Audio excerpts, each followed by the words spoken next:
Good morning. Shadow ബ്രോഡ്കാസ്റ്റിൻ്റെ free education ക്ലാസ്സിലേക്ക് എല്ലാ കുട്ടികൾക്കും സ്വാഗതം.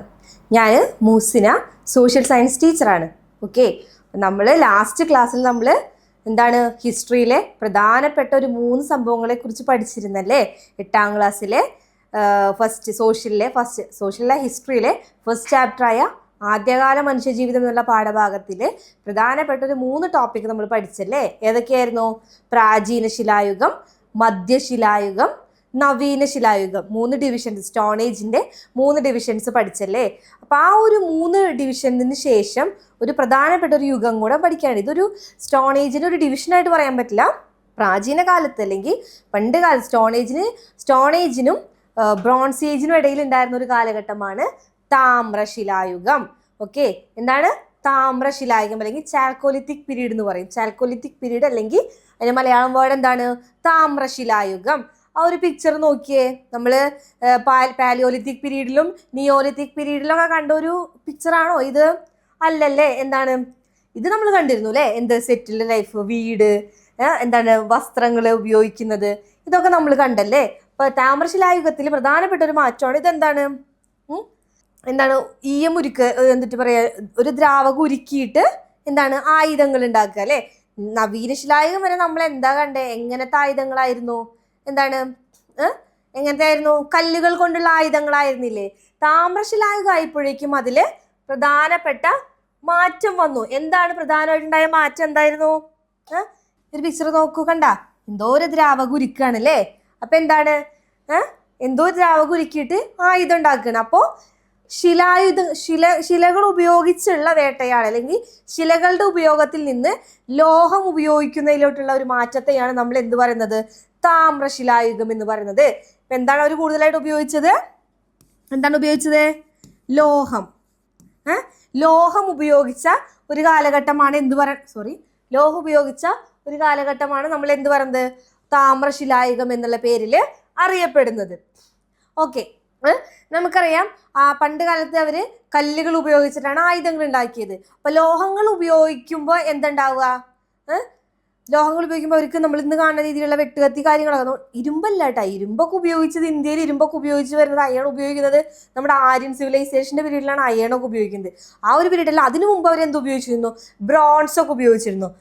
ബ്രോൺസ് അല്ലെങ്കിൽ മലയാളം പറയുകയാണെങ്കിൽ വെങ്കലം, ചെമ്പൊക്കെ.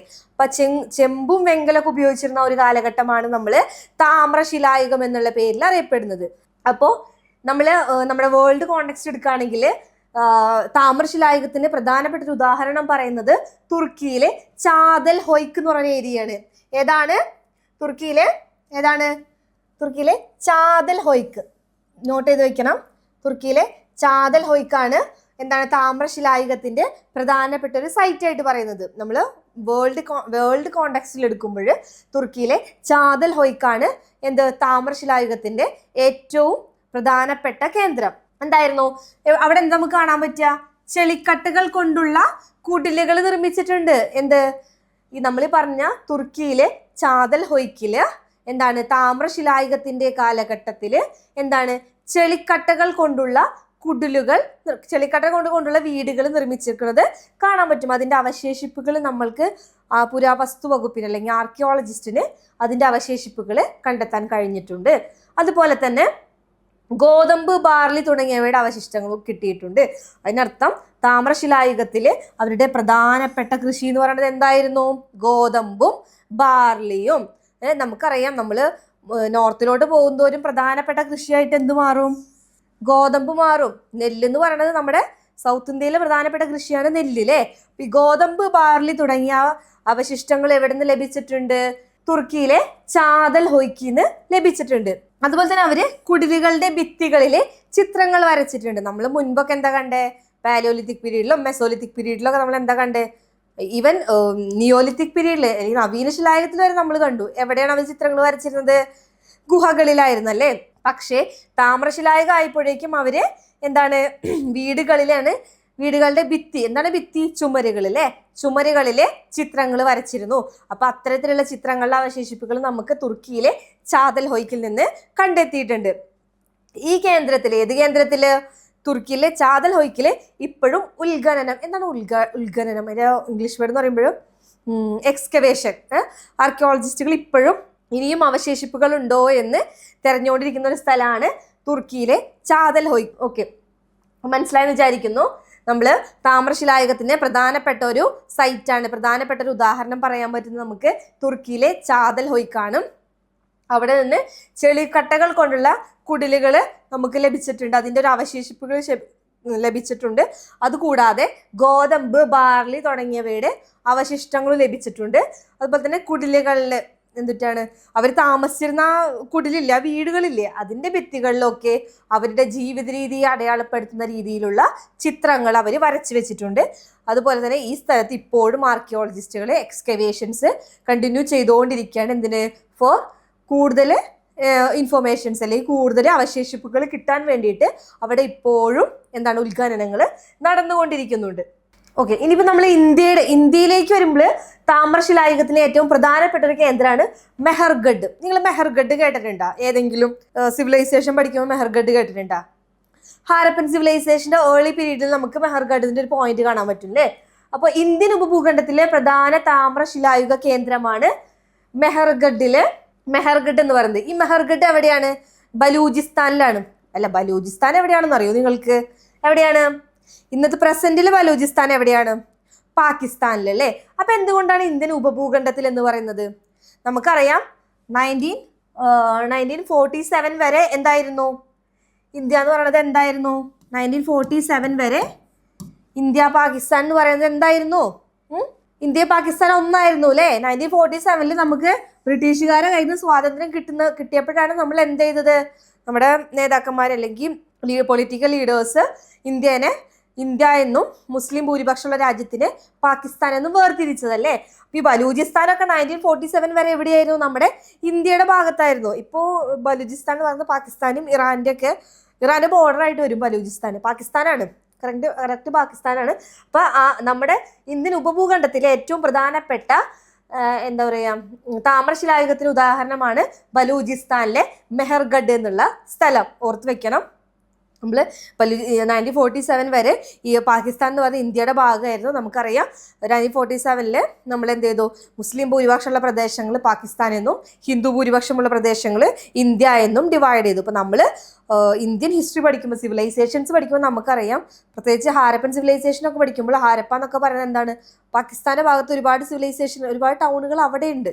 അപ്പം നമ്മൾ ഈ സ്റ്റോണേജ് ഒക്കെ പഠിക്കുമ്പോൾ നമ്മൾ പാകിസ്ഥാനും ഇന്ത്യയൊക്കെ ഒരുമിച്ചാണ് ഇന്ത്യൻ ഉപഭൂഖണ്ഡം എന്നുള്ള രീതിയിൽ പറഞ്ഞാണ് നമ്മൾ പഠിക്കുക. അതുപോലെ തന്നെ അടുപ്പുകളോട് കൂടിയ വീടുകൾ ചെളിക്കട്ട കൊണ്ട് നിർമ്മിച്ചിരുന്നു. മെഹർഗഡ് എന്ന് പറഞ്ഞ സ്ഥലത്ത് നമുക്ക് എന്തൊക്കെ കാണാൻ പറ്റും? ഗോതമ്പും ബാർലിയും കൃഷി ചെയ്തിരുന്നു. നമ്മൾ പറഞ്ഞ തുർക്കിയിലെ ആ സ്ഥലത്ത് നമുക്ക് എന്ത് കാണാൻ പറ്റിയിരുന്നു? ഗോതമ്പും ബാർലിയും കൃഷി ചെയ്തതിന്റെ അവശേഷിപ്പുകൾ കാണാൻ പറ്റിയിരുന്നു അല്ലേ? അതുപോലെ തന്നെ അടുപ്പുകളോട് കൂടിയ വീടുകൾ ചെളിക്കട്ട കൊണ്ട് അവർ നിർമ്മിച്ചിരുന്നു. എന്താണ്? അടുപ്പുകളൊക്കെ ഉണ്ടായിരുന്നു അല്ലേ?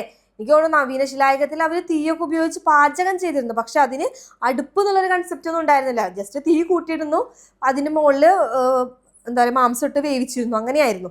ഇപ്പൊ നമ്മൾ താമ്രശിലായുഗം ആയപ്പോഴേക്കും അവർ അടുപ്പുകൾ, നമ്മൾ ഇന്ന് കാണുന്ന രീതിയിലുള്ള അടുപ്പുകൾ കൂട്ടിയിട്ടിട്ട് അടുപ്പുകളോട് കൂടിയ വീടുകൾ എന്തുകൊണ്ട്? ചെളിക്കട്ടകൾ കൊണ്ട് നിർമ്മിച്ചിരുന്നു. അതുപോലെ തന്നെ മൺപാത്ര നിർമ്മാണത്തിൽ ചക്രം ഉപയോഗിച്ചിരുന്നു. നമ്മൾ പറഞ്ഞു അത് നവീന ശിലായുഗത്തിൽ തന്നെ വ്യാപകമായിരുന്നു അല്ലേ? എന്ത്?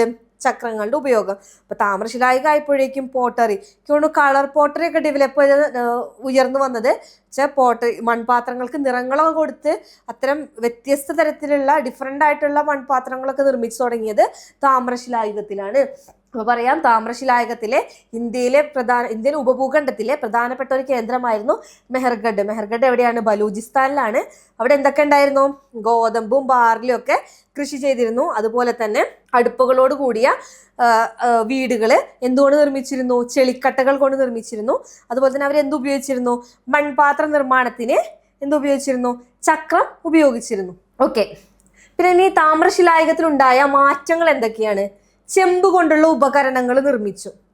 ഇപ്പം എനിക്ക് തോന്നുന്നു താമ്രശിലായുഗം എന്ന് പറയുന്നത്, നമ്മൾ പറഞ്ഞു സ്റ്റോണേജ് സ്റ്റാർട്ട് ചെയ്യുന്നത് പ്രാചീന ശിലായുഗം, മധ്യശിലായുഗം, നവീന ശിലായുഗം. അതിനുശേഷം താമ്രശിലായുഗത്തിലേക്ക് കടക്കുമ്പോൾ നമ്മുടെ ഇന്ത്യൻ ഹിസ്റ്ററി എന്തിലോട്ട് കടന്നു? ഹാരപ്പൻ സിവിലൈസേഷൻ. നമ്മൾ ഇന്ത്യൻ ഹിസ്റ്ററി സ്റ്റാർട്ട് ചെയ്യുമ്പോൾ നമ്മൾ ഫസ്റ്റ് പറയുക സ്റ്റോണേജ് ആണ്. ഫസ്റ്റ് ഏതാ പറയുക? ഇന്ത്യൻ ഹിസ്റ്ററി സ്റ്റാർട്ട് ചെയ്യുമ്പോൾ നമ്മൾ ആദ്യം പഠിക്കുന്ന സംഭവം എന്ന് പറയുന്നത് എന്താണ്? സ്റ്റോണേജ് അല്ലെങ്കിൽ ശിലായുഗം എന്ന് പറയും. സ്റ്റോണേജ് എന്ന് പറയും.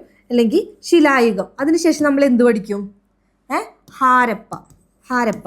ഇപ്പം ഞാൻ പറഞ്ഞു ലോഹങ്ങൾ ഉപയോഗിച്ച കാലഘട്ടമായിരുന്നു എന്ത്? താമ്രശിലായുഗം അല്ലേ. അപ്പം ഈ സ്റ്റോണേജിന് ശേഷം ഹാരപ്പൻ സിവിലൈസേഷൻ എന്ന് പറയും. നിങ്ങൾ കേട്ടിട്ടുണ്ടോയെന്ന് അറിയില്ല, ചെറിയ ക്ലാസ്സിലൊക്കെ പഠിച്ചിട്ടുണ്ടാവും ഹാരപ്പൻ സിവിലൈസേഷനെ കുറിച്ചിട്ട്. ടൗണുകളൊക്കെ ഉണ്ടായ കാലഘട്ടം ഹാരപ്പ, ലോത്തൽ, കാളിബംഗൻ. അപ്പം ഈ ഹാരപ്പൻ സിവിലൈസേഷന്റെ മറ്റൊരു പേരാണ് ബ്രോൺസ് ഏജ് സിവിലൈസേഷൻ. അപ്പം ഇത്തരത്തിലെ വെങ്കലവും ചെമ്പൊക്കെ ഉപയോഗിച്ചിരുന്ന കാലഘട്ടമായിരുന്നു ഹാരപ്പൻ സിവിലൈസേഷന്റെ പീരീഡ്. അപ്പം ഈ താമ്രശിലായുഗത്തിന്റെ അവസാനമൊക്കെ ആയപ്പോഴാണ് ഹാരപ്പ, ലോത്തൽ, കാളിബംഗൻ പോലുള്ള നഗരങ്ങളൊക്കെ ഉയർന്നു വരുന്നത്. അതിനുശേഷം നമ്മൾ ഹിന്ദി ഹിസ്റ്ററി പഠിക്കുമ്പോൾ പിന്നെ പറയുന്നതാണ് ആര്യൻ സിവിലൈസേഷൻ. വേറൊരു തരത്തിലുള്ള ലോഹം ഉപയോഗിച്ച പീരീഡാണ് ആര്യൻ സിവിലൈസേഷൻ. അതേതാണെന്നറിയോ? ചെമ്പല്ല, ഇരുമ്പ്, അയേൺ ഉപയോഗിച്ച കാലഘട്ടമാണ് ആര്യൻ സിവിലൈസേഷൻ. ഇപ്പൊ സ്റ്റോണേജ് ആണ് നമ്മൾ പഠിച്ചത്.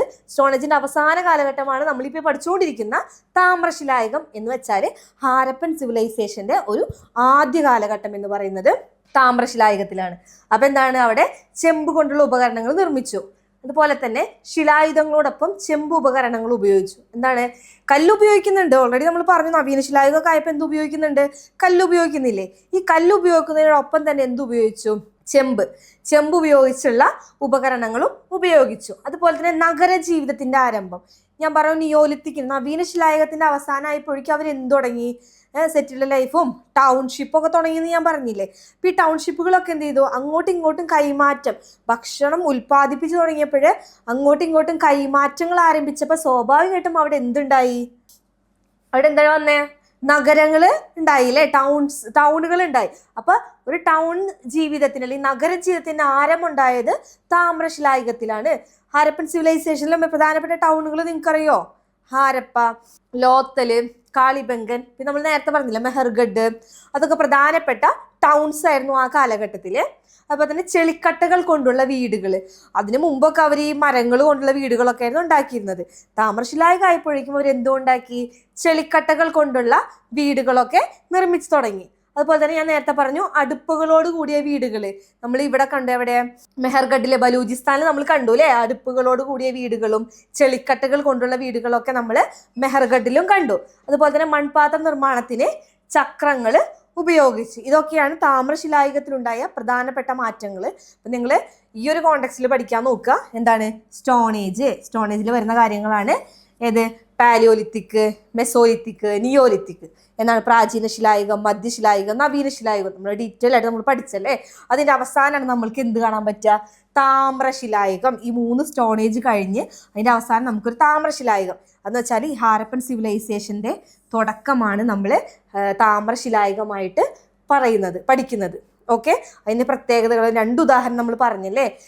ഒന്ന് ഇന്ത്യയിലെ ഉദാഹരണം നമ്മൾ പറയുന്നത് ഏതാണ്? ഇന്ത്യൻ ഉപഭൂഖണ്ഡത്തിലെ മെഹർഗഡ് നമ്മൾ പറഞ്ഞു. അവിടുത്തെ പ്രത്യേകതകൾ എന്താണ്? അന്നൊക്കെ കല്ലുപയോഗിച്ചതിന് പകരം അവരെന്ത് ചെയ്തു? ലോഹങ്ങൾ. ഞാൻ ആ ഒരു ഫസ്റ്റ് ഒരു ചിത്രം കാണിച്ചെന്നില്ലേ? എന്താണ് ഇത്? കണ്ട ചിത്രത്തിൽ എന്താ നമ്മൾ കണ്ടത്? ലോഹം, എന്തോ ഒരു ദ്രാവകം ഉരുക്കിയിട്ട് ലോഹങ്ങൾ ഉണ്ടാക്കിയിട്ട് അതെന്താക്കുന്നു? ആയുധങ്ങൾ. നമ്മൾ നോക്കി ചുറ്റിക പോലത്തെ ആയുധങ്ങളൊക്കെ കണ്ട. അപ്പം അത്തരം ആയുധങ്ങളൊക്കെ ഉണ്ടാക്കി. തീയിൻ്റെ ഒക്കെ ഉപയോഗം വ്യാപകമായി. അപ്പം അത്തരത്തിലും കാര്യങ്ങളൊക്കെ താമ്രശിലായുഗത്തിലെ പ്രധാനപ്പെട്ട ഒരു ഡെവലപ്മെന്റ് ആയിരുന്നു. ഓക്കെ, അപ്പം ഞാൻ നേരത്തെ നമ്മൾ ഇന്ത്യൻ ഉപഭൂഖണ്ഡത്തിലെ താമ്രശിലായുഗത്തിന്റെ സൈറ്റ് പറഞ്ഞല്ലേ. ഓക്കെ, അതുപോലെ തന്നെ ഇന്ത്യയിലെ പ്രധാനപ്പെട്ട താമ്രശിലായുഗ കേന്ദ്രങ്ങൾ ഏതൊക്കെയാണെന്ന് നോക്കിയേ. മെഹർഗഡ് ഓൾറെഡി നമ്മൾ പറഞ്ഞു. പിന്നെ കായത, പിന്നെ നൗദാതോലി, ചിരാന്തു, ഗിലുണ്ട്, ഏറാൻ, ബാലത്തൽ, ദൈമാബാദ്. ഇതൊക്കെയാണ് ഇന്ത്യയിലെ പ്രധാനപ്പെട്ട താമ്രശിലായുഗ കേന്ദ്രങ്ങൾ. നമ്മൾ താമ്രശിലായുഗ കേന്ദ്രങ്ങളെ കുറിച്ച് ചോദ്യം വരുമ്പോൾ നമ്മൾ എന്ത് ചെയ്യണം? അതിനെ എന്തുമായിട്ട് കണക്ട് ചെയ്ത് എഴുതണം? ഹാരപ്പൻ സിവിലൈസേഷനെയും കൂടെ കണക്ട് ചെയ്തൊന്ന് എഴുതാൻ നോക്കിയാൽ നമുക്ക് ഒരുപാട് പോയിന്റ്സ് എഴുതാം. അപ്പം ഞാൻ പറഞ്ഞ പോലെ സ്റ്റോണേജിൻ്റെ അവസാനമാണ് താമ്രശിലായുഗം. അല്ലെങ്കിൽ സ്റ്റോണേജിലെ പ്രാചീന ശിലായുഗത്തിൻ്റെയും മധ്യശിലായുഗത്തിൻ്റെയും നവീന ശിലായുഗത്തിൻ്റെയും അവസാന ഘട്ടമാണ് എന്ത് പറയുന്നത്? താമ്രശിലായുഗം. എന്ന് വെച്ചാൽ ഇന്ത്യയിലൊരു നഗര ജീവിതം, ഒരു ടൗൺഷിപ്പ് ആരംഭിക്കുന്നത് ഏത് കാലഘട്ടത്തിലാണ്? നമ്മുടെ താമ്രശിലായുഗത്തിലാണ് ഇന്ത്യയിൽ നഗരജീവിതം ആരംഭിക്കുന്നത്. എന്ന് വെച്ചാൽ ഹാരപ്പൻ സംസ്കാരത്തിൻ്റെ ആ ഒരു കാലഘട്ടം വെങ്കലയുഗ സംസ്കാരം അല്ലെങ്കിൽ ചെമ്പ് ഒക്കെ ഉപയോഗിച്ചിരുന്ന ഒരു കാലഘട്ടം എന്ന് പറയുന്നത് നമ്മുടെ താമ്രശിലായുഗ കാലഘട്ടത്തിലാണ്. എനിക്ക് തോന്നുന്നു അടുത്ത ക്ലാസ്സിൽ അടുത്ത ചാപ്റ്ററിൽ നിങ്ങൾ ഹാരപ്പൻ സിവിലൈസേഷനെ കുറിച്ചും അതിനുശേഷം ആര്യൻ സിവിലൈസേഷൻ, അതിനുശേഷം മഹാജനപദാസ്, അങ്ങനെ നമ്മൾ ഇന്ന് കാണുന്ന രാഷ്ട്രം എന്നുള്ള രീതിയിൽ എത്തുന്ന രീതിയിലാണ് ചരിത്രം നമ്മൾ ക്രൊണോളജിക്കൽ ഓർഡറിൽ പഠിച്ചു പോവുക. അപ്പോൾ ആ ഒരു ക്രൊണോളജി നമ്മൾ ഫോളോ ചെയ്യുമ്പോൾ ആ ക്രൊണോളജിക്കൽ ഓർഡറിലെ ഫസ്റ്റ് പീരീഡായ സ്റ്റോൺ ഏജിനെ കുറിച്ചിട്ടാണ് നമ്മൾ ഇത്രയും ക്ലാസ് ഈ അടുത്ത ക്ലാസ്സുകളിൽ ഡിസ്കസ് ചെയ്തിരുന്നത്. അതിൽ അവസാനത്തെ ഭാഗമായിരുന്നു സിവിലൈസേഷനുകളിലോട്ട് നമ്മൾ കടക്കുന്നതിൻ്റെ മുൻപത്തുള്ള അവസാന കാലഘട്ടമായിരുന്നു താമ്രശിലായുഗം എന്ന് പറയുന്നത്. അപ്പോൾ ഇന്നത്തെ ക്ലാസ് നിങ്ങൾക്ക് എല്ലാവർക്കും മനസ്സിലായെന്ന് വിചാരിക്കുന്നു. സ്റ്റോൺ ഏജിലെ 3 പീരീഡ് ഒരിക്കലും മറക്കരുത്. പ്രാചീന ശിലായുഗം, മധ്യശിലായുഗവും നവീനശിലായുഗം. പ്രാചീനശിലായുഗം പരുക്കൻ ആയുധങ്ങൾ, മധ്യശിലായുഗം എങ്ങനെയായിരുന്നു സൂക്ഷ്മമായ ആയുധങ്ങൾ, നവീനശിലായുഗമായപ്പോഴേക്കും മിനുസമുള്ള ആയുധങ്ങൾ, താമ്രശിലായുഗമായപ്പോഴേക്കും മിനുസമുള്ള ആയുധങ്ങൾക്ക് പകരം എന്ത് ചെയ്തു, ലോഹം കൊണ്ടുള്ള ആയുധങ്ങൾ ഉപയോഗിച്ചിരുന്നു. ഈ ഒരു 4 പോയിന്റ് ഓർത്ത് വെച്ചിട്ട് അതിനെ സ്വന്തം രീതിയിൽ എക്സ്പാൻഡ് ചെയ്ത് ഇലാബറേറ്റ് ചെയ്തിട്ട് എക്സാമുകളിൽ എഴുതി പഠിക്കാൻ നിങ്ങൾ ശ്രമിക്കണം. അത്തരത്തിലൂടെ മാത്രമാണ് സോഷ്യൽ സയൻസിലെ ഹിസ്റ്ററി പഠിക്കുമ്പോൾ അങ്ങനെയൊക്കെ ചെയ്താലാണ് നമുക്ക് കൂടുതൽ സ്കോർ ലഭിക്കുള്ളൂ. അപ്പോൾ ഇതൊക്കെയാണ് നമ്മൾ സ്റ്റോൺ ഏജിൽ പറയുന്ന പ്രധാനപ്പെട്ട പോയിന്റുകൾ. എല്ലാവർക്കും മനസ്സിലായെന്ന് വിചാരിക്കുന്നു. Thank you.